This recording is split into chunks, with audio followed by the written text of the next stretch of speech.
साधक परिवार आपको दिखाए सच का आईना।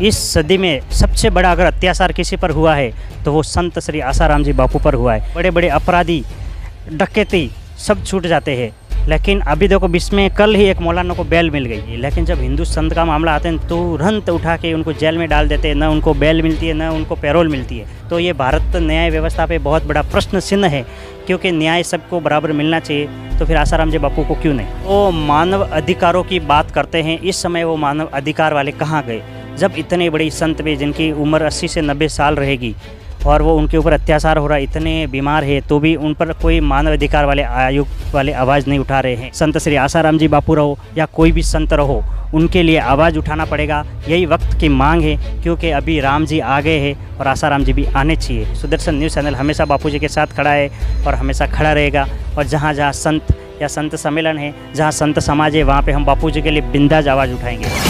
इस सदी में सबसे बड़ा अगर अत्याचार किसी पर हुआ है तो वो संत श्री आसाराम जी बापू पर हुआ है, कि दुनिया में बड़े बड़े अपराधी, डकैती सब छूट जाते हैं।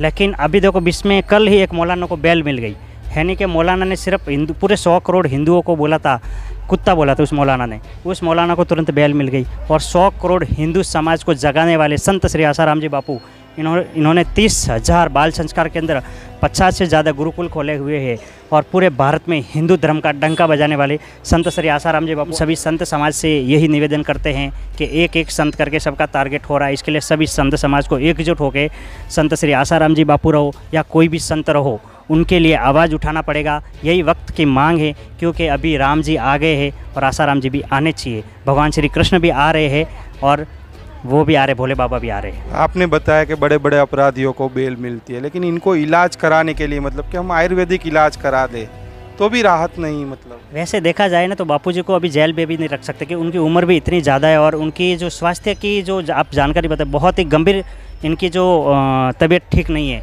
इसके हिसाब से उनको अपने हिसाब से, क्योंकि पहले से ही मैंने सुना है आसाराम जी बापू आयुर्वेदिक ही इलाज लेते थे, एलोपैथिक नहीं लेते थे, आयुर्वेदिक ही लेते थे। तो उनका पूरा अधिकार है कि उनके हिसाब से उनका ट्रीटमेंट होना चाहिए। वो मानव अधिकारों की बात करते हैं, इस समय वो मानव अधिकार वाले कहाँ गए, जब इतने बड़ी संत भी जिनकी उम्र 80 से 90 साल रहेगी और वो उनके ऊपर अत्याचार हो रहा है, इतने बीमार है, तो भी उन पर कोई मानव अधिकार वाले आयोग वाले आवाज़ नहीं उठा रहे हैं।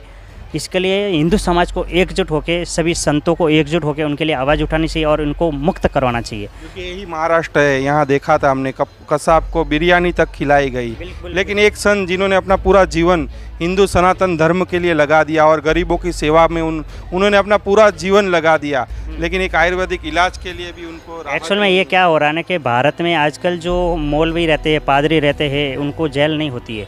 अभी ये जूनागढ़ का ही मामला है, तो उनको तुरंत बेल मिल गई। लेकिन जब हिंदू संत का मामला आते हैं तुरंत उठा के उनको जेल में डाल देते हैं, न उनको बेल मिलती है न उनको पैरोल मिलती है। तो ये भारत न्याय व्यवस्था पे बहुत बड़ा प्रश्न चिन्ह है, क्योंकि न्याय सबको बराबर मिलना चाहिए, तो फिर आसाराम जी बापू को क्यों नहीं।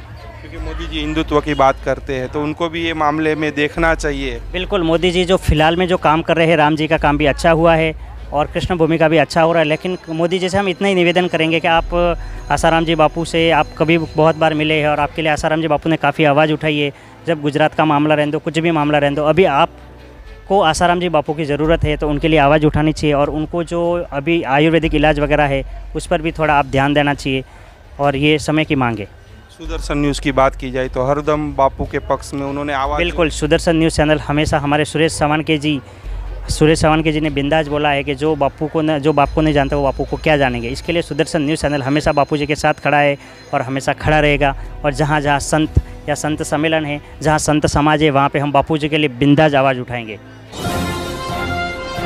जानिए देश की पल पल की खबर नीलेश ठक्कर के द्वारा आपके अपने साधक परिवार पर। साधक परिवार आपको दिखाए सच का आईना।